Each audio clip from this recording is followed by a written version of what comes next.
G'day everyone, I'm here with Mary from Mantras and Mangoes. For those of you who don't know, Mary runs a YouTube channel and online brand called Mantras and Mangoes, and yeah, she's actually done quite well for herself. Her channel has over 37,000 subscribers now. Yeah. And so I thought I'd take this opportunity to talk to Mary about her success. And first of all, congratulations. Thank you. Thanks for having me. Yeah, no worries. So I thought we could start with the story of how this whole thing, Mantras and Mangoes, came to be and how it reached where it is today. Okay.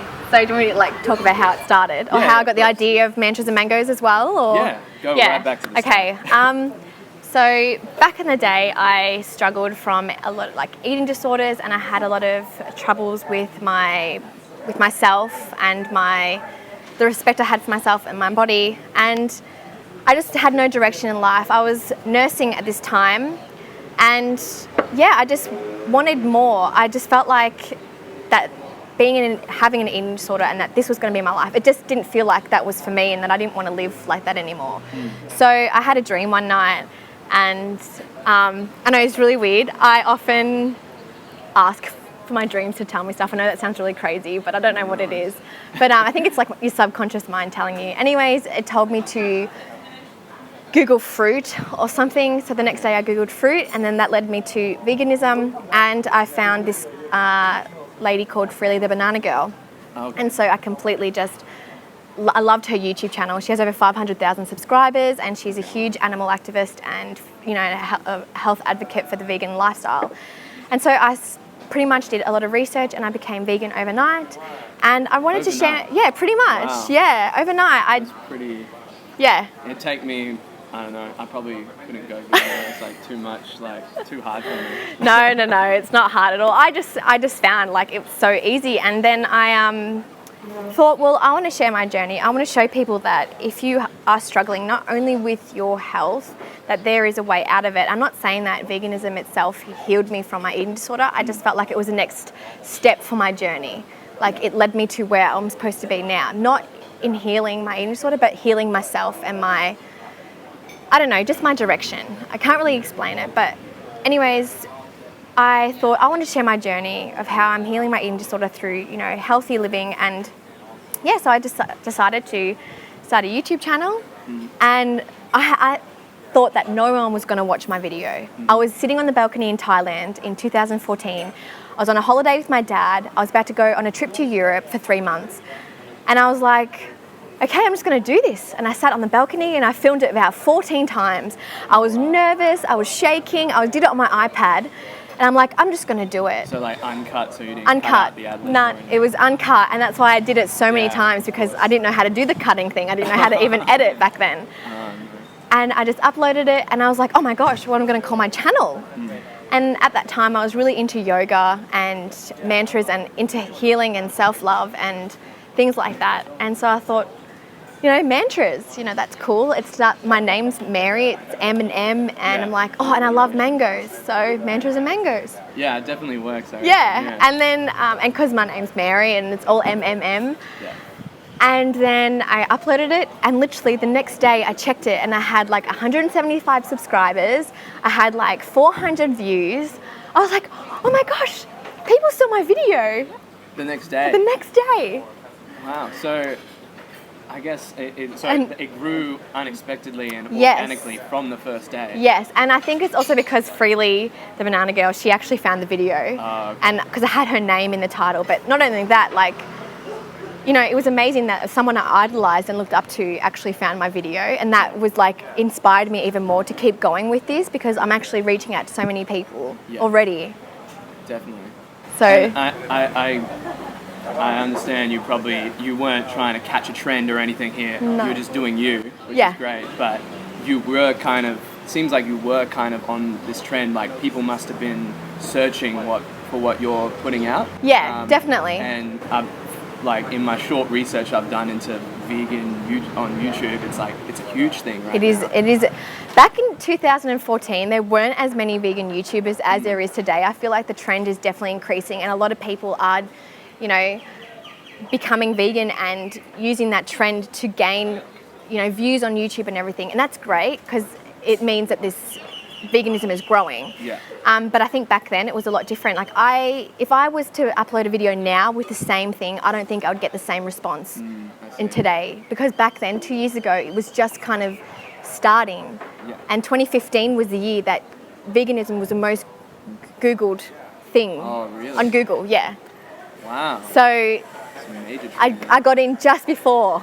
Oh, I see. Wow. Yeah. So lucky. Yeah. So it was really just, not luck, but I think it was meant to happen. That's how I see it. People were supposed to see my journey, and I was supposed to share my journey. And yeah. I'm starting to feel that as well. It's like when you start doing the thing that you're meant to do, you tend to meet the right people, and the right opportunities tend to show up. And you just, when you're doing the wrong thing, it's so hard. But then when you seem to do the right thing and follow what I call your path, you attract the right thing. Exactly. It's how life works. It's like the law of attraction. Yeah. Exactly. As well. So has that been your experience with YouTube in general? Is that you've just been putting out stuff and the growth and sort of the marketing or getting people in has just been completely organic, or have you done any advertising or anything like that? Well, my Instagram is really closely linked with my YouTube channel. On my Instagram, I actually have about 70,000 people now following me. But in the beginning, I had more followers on YouTube than on Instagram. Yeah. So I was more or less advertising my Instagram on YouTube, but now I'm doing the opposite. I'm getting people, like when I upload a new video, I go on Instagram and say, hey guys, check out my new video. Yeah. But before that, it was never really advertising. Like I didn't really put the two and two together because I was afraid to self-advertise. I felt like it wasn't me in a way, if that makes sense.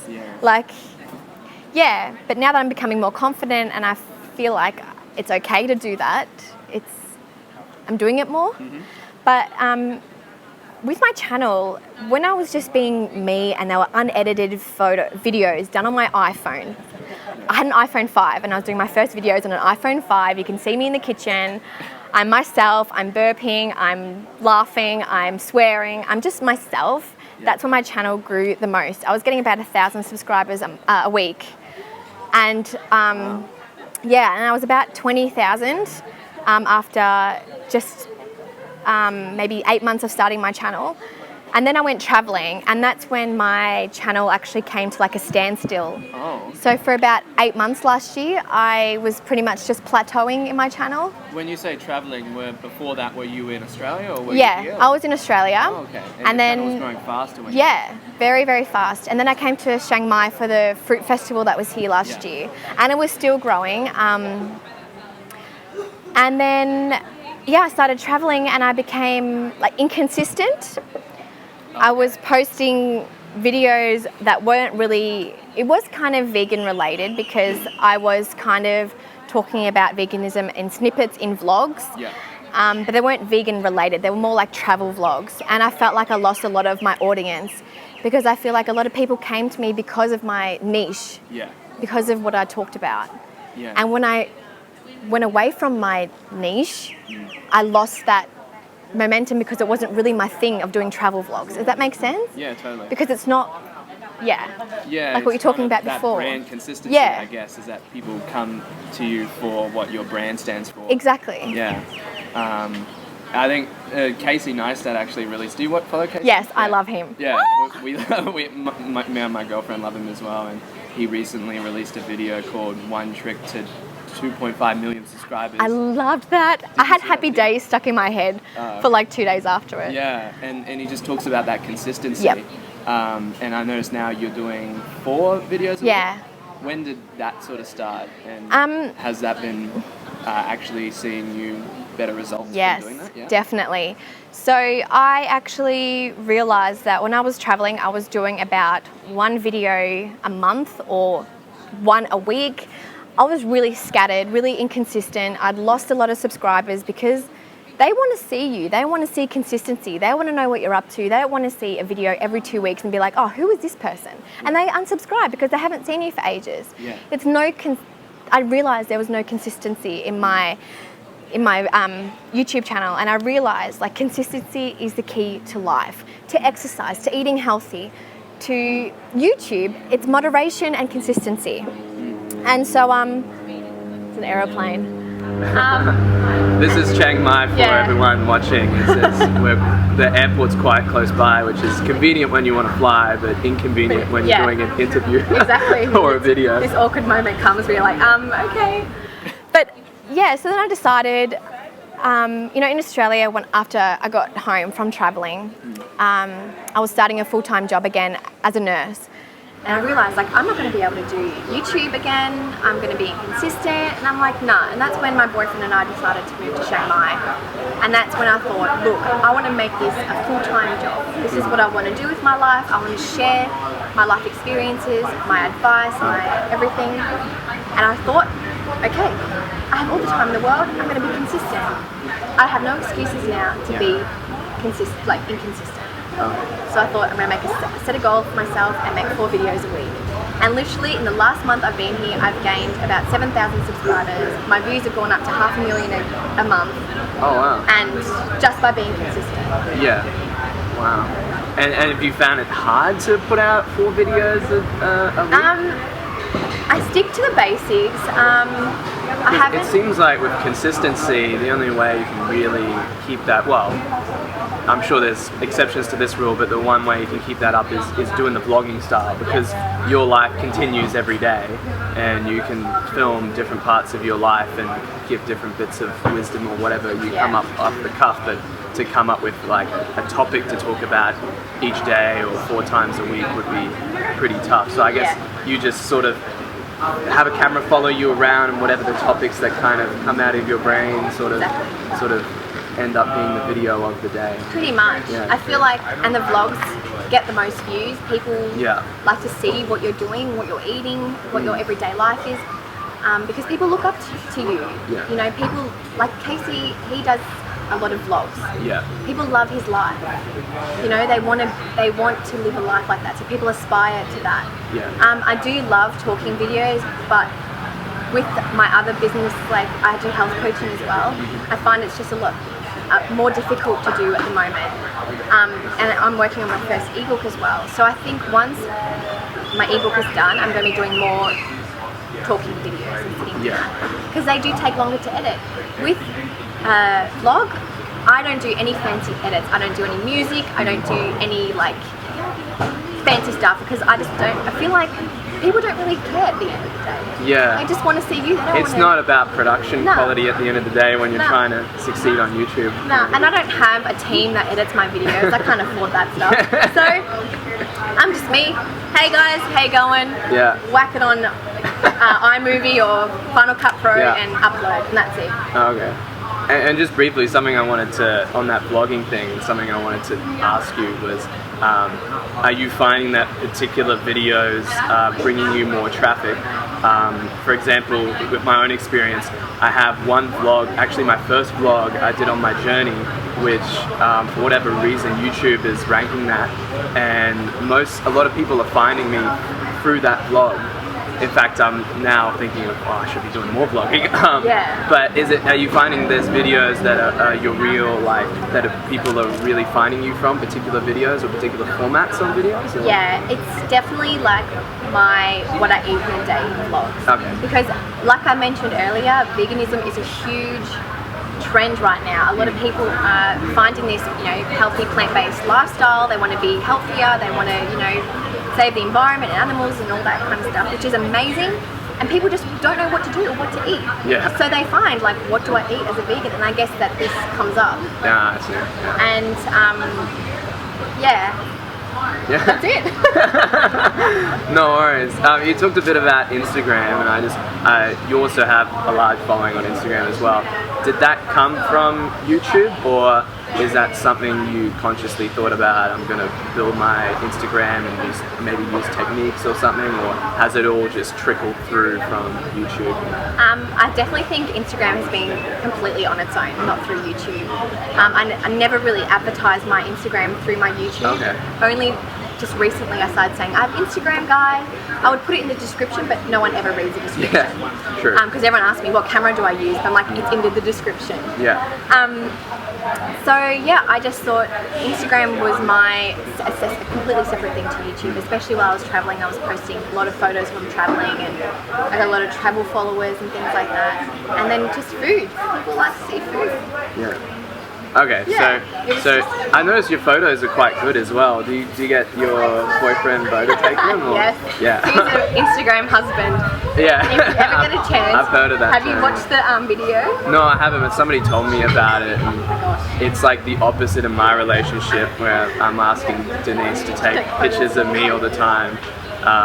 Just so I can have something good to share on Instagram, because I like to keep it high quality. Yeah, definitely. I can't even post every day when I'm trying to keep a certain standard. Of course. But yeah, maybe if I could have come up with more ideas, like, you know, take pictures of food, or you know, you have some shots by the pool as well, and stuff like that. People like water, people like food. People like necessities, the sun. water and food. Yep, and they like plants. Yeah. So. Okay. Yeah. Awesome. I wanted to also ask, were there any major turning points in the whole journey? It sounds like the first video was a big turning point when you woke up and saw that so many people found you organically. But were there any other stages along the journey where, like, maybe you got press or something and got a boost, or is there anything along the way that was just one particular thing or something along the timeline that really boosted you up? Or to be honest, I think that the main turning point was my very first video, because people saw that I was just me, unedited, real. I swore, I didn't care, I was just myself. Yeah. I don't swear as much now, guys, which is a good thing. Nice. But I was just myself, and I think even now when my YouTube channel became like plateaued and I wasn't gaining anything, I think the turning point was my consistency, when I decided to be consistent again. I never got any shout outs from huge channels.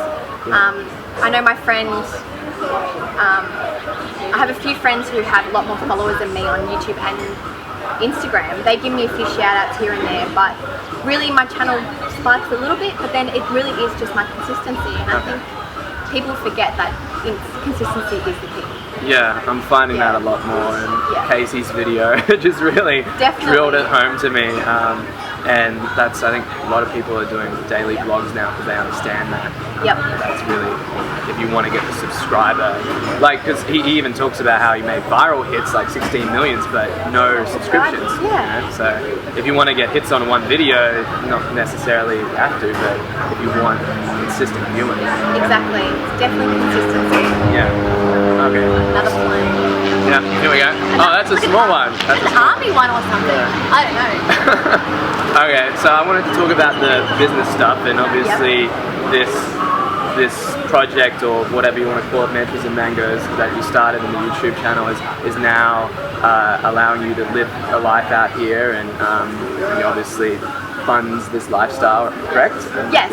Yeah. So I'm not going to ask you to divulge numbers or anything, but what's kind of your business now? Is it mainly the consulting and the merchandise, or do you monetize YouTube currently, or how are you sort of making a living? I definitely monetize YouTube.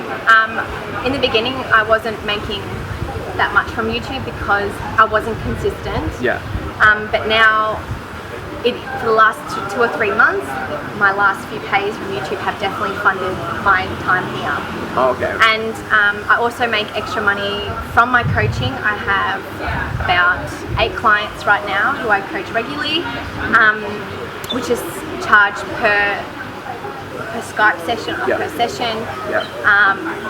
And also some merchandise. I have t-shirts, I sell a couple of them a week or so. Okay. But it's just literally consistency via YouTube and my coaching business, which I just started this year. Okay. Yeah. So YouTube is your main source? My main for now. For now, okay. Yeah. And what's sort of your vision for the future? Is it more on the consulting thing, and you want to be seen as somebody who is an expert in this whole sorry, I'm really not up to speed with the whole vegan and the raw till 4, but sort of what you do when you're consulting? Is it more about the YouTube now, or are you trying to transition into that, or just be the one-stop shop for all that sort of thing, and maybe expand into other things as well? I don't really like water four isn't really my thing. It's more like frilly things. I'm just like vegan. Like I just promote. Sorry, I just saw that on one of the videos. No, that's fine. I literally know nothing about this whole movement. It's pretty good that you know that. So. Oh, okay. Yeah, but it's obviously like high carb, low fat living. I work with a lot of girls who have had eating disorders in the past, and really I just want to, because I have nursing experience and because I was a primary healthcare nurse for 2.5 years, I know a lot about chronic diseases and how to manage that, and I find a lot of my clients aren't actually vegan. Okay. So I don't want it just to be focused on veganism, because I feel like